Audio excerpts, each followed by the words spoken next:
म्हणजे आता आम्ही याद्या करायचं नाही असं ठरलंय ना तुमचं? मग घोट घोट चहा तरी द्या ना आम्हाला. थांबा जरा.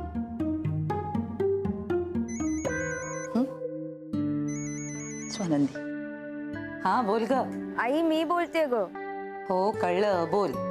आई ऐक ना, मी ह्यांच्या बरोबर फिल्म बघायला जाऊ? ऍक्च्युली ना मी ह्यांच्या आईने सांगितलंय की आता लग्न होईपर्यंत भेटायचं नाही. आता आजीने पण संपदाला हेच सांगितलंय. हो, ती पण गेलीये महेशला भेटायला. तुम्ही सगळ्या आया सारख्याच. मग जाऊ ना मी? जा पण लवकर ये. हो. स्वानंदी पण नील बरोबर आहे. आता सरळ लग्नातच भेटतील ना, म्हणून गप्पा मारून घेतायत. अहो त्या साडीवाल्या समोर काही बोलू नका उगीच. का? तो काय माझ्या सासरकडचा आहे का?